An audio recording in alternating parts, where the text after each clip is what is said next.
Hello everyone, myself Anu Singh, first year MBA student at GMC Badaun.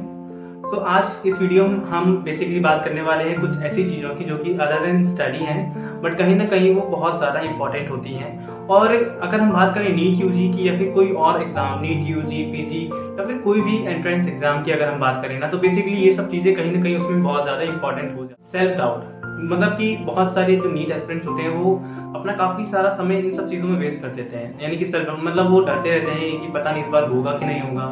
उनको लगता है कि शायद मैं इतनी मेहनत नहीं कर रहा हूँ कि मेरा सिलेक्शन हो जाएगा, तो उनके या तो नंबर नहीं आते हैं, कहीं ना कहीं दूसरे को कंपैरिजन करने लगते हैं, और या फिर रैंक में कहीं ना कहीं कमी होती है, यानी कि जो सोचते हैं उतनी रैंक नहीं आती है। तो इन सब के लिए एक कॉमन सा आंसर मैं ये देना चाहूँगा कि सेल्फ डाउट करने से रिजल्ट क्या होगा। अगर आप ये सोचें कि सेल्फ डाउट चलो ठीक है, अगर कोई ऐसी चीज़ है जो कि करने से कुछ उसका बेनिफिट मिल रहा है, कुछ आउटकम निकल रहा है, तो तब तो ठीक है, कीप गोइंग, आप उसको करते रहिए।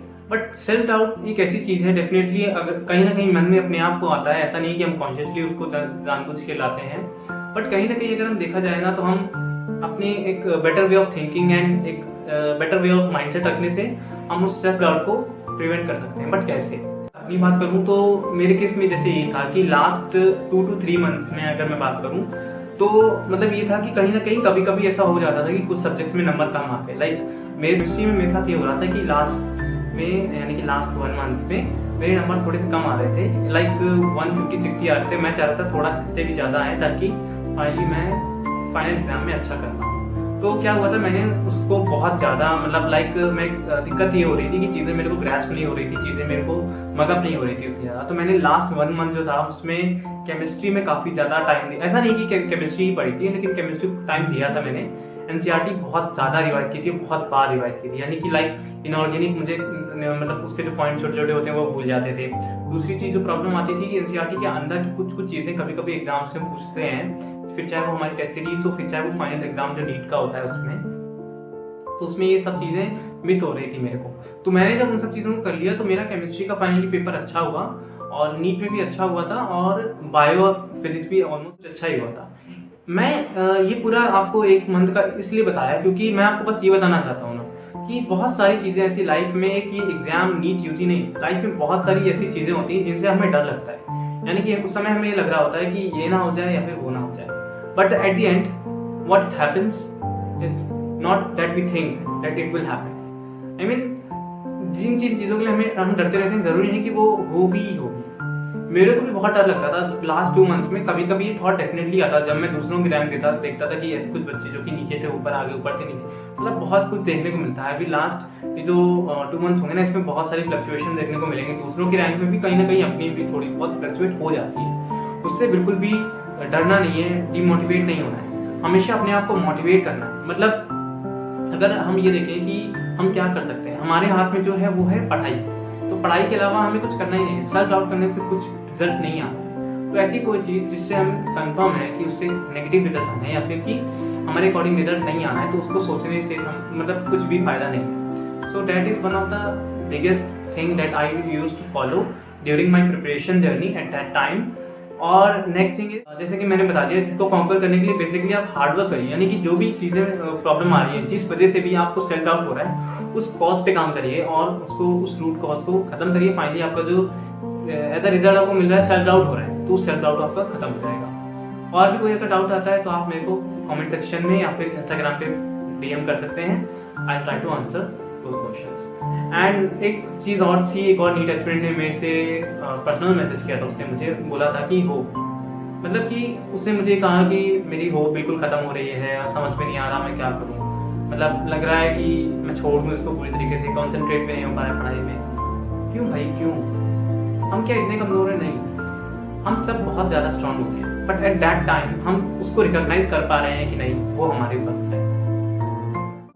तो होप बिल्कुल भी खत्म नहीं होने देना है। होप लास्ट डे तक, last hour and last minute तक बनाए रखना है। बस ये सोचना है कि होप कब आएगी, होप कब आएगी। सबसे पहले तो ये देखते हैं ना, रूट कॉज पे अगर जाएं, होप तब आएगी जब हम पढ़ाई करेंगे और फाइनली उतना अपने आप को कॉम्पिटेंट बना लेंगे, यानी कि उतना अपने आप को उस लेवल तक पहुंचा लेंगे कि हाँ हमारा सिलेक्शन हो जाएगा। तो डेफिनेटली होप भी आएगी साथ में, और वो सारी चीज़ें आएंगी निकल करके जो कि सिलेक्शन के लिए चाहिए। सो होप लास्ट तक मेंटेन करके रखिए। और कोई भी अगर मान लीजिए आपके नंबर नहीं आ रहे, मान लीजिए आपके नंबर नहीं आ रहे थे फिजिक्स की वजह से, तो फिजिक्स पे काम करिए। अभी इतना 2 महीने इतना टाइम है कि आप बहुत ज़्यादा लाइक फिजिक्स में नंबर नहीं आ रहे। ये 2 प्रॉब्लम हो सकती हैं, या तो आपका कॉन्सेप्ट में प्रॉब्लम है, या फिर आप क्वेश्चंस लगाने में उतना ज़्यादा प्रॉब्लम हो रही है, और या तो तीसरी चीज़ भी हो सकती है कि पेपर के टाइम आपका उतना ज़्यादा अच्छा नहीं हो पाता है। तो इन सब चीज़ों पे रूट कॉज पे काम करिए कि अगर ये यानी कि अगर मेरे को कॉन्सेप्ट गड़बड़ है तो मुझे क्या करना चाहिए। लाइक आप ऑनलाइन यूट्यूब पे जा करके बहुत सारे ऐसे वीडियोस, अच्छे अच्छे चैनल्स हैं जो कि आप फॉलो कर सकते हो और उनको अच्छे से देख करके अपने सारे कंसेप्ट जो भी प्रॉब्लम आ रही है उसको दूर करें। तो एक एग्जाम्पल हो गया कि अगर होप खत्म हो रही है, इसका मतलब कि कुछ ना कुछ ऐसा हो रहा है, लाइक नंबर कम आ रहे हैं या फिर और भी कोई रीज़न हो सकता है जिसकी वजह से होप कम हो रही है। तो उस होप को बनाए रखने के लिए हमें उस चीज़ के लिए काम करना है। डेफिनेटली होप अपने आप आ जाएगी। हो सकता है थोड़ा टाइम लगे, हो सकता है वो होप उतनी मेंटेन होने में 1 महीने 1.5 महीने लग जाए जब तक नीट का एग्जाम आ जाए, लेकिन हमें हार नहीं माननी। अगर हम अभी से ही सोच लेंगे कि होप बिल्कुल हमारी खत्म हो चुकी है, तो डेफिनेटली उससे क्या होना है, हमें पता है क्या होना है, हमें पता है कि हमारा सिलेक्शन फिर नहीं होना है। तो हम ऐसा कुछ भी क्यों सोचें, ऐसा कुछ भी क्यों अपने अंदर रखें जिससे हमें मतलब कन्फर्म है कि डेफिनेटली उसका रिजल्ट नेगेटिव आना है। तो हमें ये सब नहीं करना है, हमें होप बनाए रखना है, हमें काम करना है। और एक और क्वेश्चन आ रहा था बार बार कि कंसंट्रेट नहीं हो पा रहा है फिजिक्स और केमिस्ट्री में। देखिए, कंसंट्रेट ना होने का कारण ये हो सकता है कि आपके कंसेप्ट उतने ज़्यादा क्लियर नहीं, क्योंकि अगर आपके कंसेप्ट क्लियर हैं तो डेफिनेटली आप उसको जब दोबारा रिवाइज करेंगे या फिर उसके क्वेश्चंस लगाएंगे तो कोई भी आपको ऐसा कंसंट्रेशन वाली प्रॉब्लम नहीं आएगी। तो हो सकती है ये दिक्कत कि आपको चीज़ें याद ना हो रही हो। तो आपको अगर मान लेते हैं कि चीज़ें याद नहीं हो रही हैं, तो आप देखिए कि ऐसी कौन से चैप्टर्स हैं जिनमें आपको दिक्कत हो रही है और जिनके आपको चीज़ें याद नहीं हो रही हैं। और अगर मान लेते हैं कि क्वेश्चंस नहीं सॉल्व हो रहे हैं जिसकी वजह से आपका कंसंट्रेशन बिगड़ता है, लाइक आपके क्वेश्चन सॉल्व नहीं हुए, आपने लगाए बैठे, फिर आपने सोचा कि चैप्टर पढ़ते हैं, फिर आपको चैप्टर भी नहीं समझ में आया, तो कहीं ना कहीं इसमें प्रॉब्लम ये हो रही है कि आपको क्वेश्चन नहीं सॉल्व हुए और अल्टीमेटली फिर आप वहाँ पर अगेन चैप्टर पे पहुँच गए। तो मतलब आपको बेसिकली इस पूरे वीडियो में आपने एक चीज़ ध्यान दी होगी, मैंने एक चीज़ बताने की कोशिश की कि आप जो भी प्रॉब्लम हो रही है ना, उस प्रॉब्लम को खत्म करने के लिए किस वजह से वो प्रॉब्लम हुई उस पर काम कर लीजिए, अपने आप प्रॉब्लम ठीक हो जाएगी। हम ये तो करते हैं, हमारे पास अगर कोई भी प्रॉब्लम आती है हम कोशिश करते हैं कि उस प्रॉब्लम सबसे पहले तो उसको खत्म किया जाए, उसके बाद हम आगे के लिए देखते हैं। इंडिविजुअल जो कि प्रिपरेशन करता है उसके साथ ही होता है, जो कि सेलेक्ट होकर के यहाँ मेडिकल कॉलेज में आता है ना, उसके साथ ही होता है। कहीं कभी ना कभी सबके साथ कभी कभी हम लो फील करते हैं, कभी हम हाई फील करते हैं। आप भी कभी ना कभी लो फील करते हो, कभी कभी हाई फील करते हो। तो उसको मेंटेन करके रखना है ना, एक मेंटेन करके रखना है। ये बहुत ज़्यादा लो भी नहीं जाना, बहुत ज़्यादा हाई भी नहीं जाना, एक अपना मेंटेन करके चलते रहना है जब तक नीट फाइनल हमारा जो रिजल्ट होगा वो कहीं ना कहीं हमारे काम को ही दिखाता होगा कि हमने कितने अच्छे से काम किया। अपने आप को मेंटली स्ट्रांग बनाइए, और पढ़ाई से तो स्ट्रांग बनाना ही है जो कि सबसे ज़्यादा इंपॉर्टेंट हो जाता है, और मेंटल स्ट्रेंथ भी बहुत ज़्यादा इंपॉर्टेंट डेफिनेटली है। तो इस तरीके से चीज़ों को मेंटेन करके चलिए, और वर्किंग टिल द एंड, ये एक वर्ड अपने साथ रखिए। मतलब इस वर्किंग टिल द एंड में बीच में कभी भी ऐसा नहीं होना चाहिए आप ये सोचें कि अब नहीं हो रहा, छोड़ देते हैं।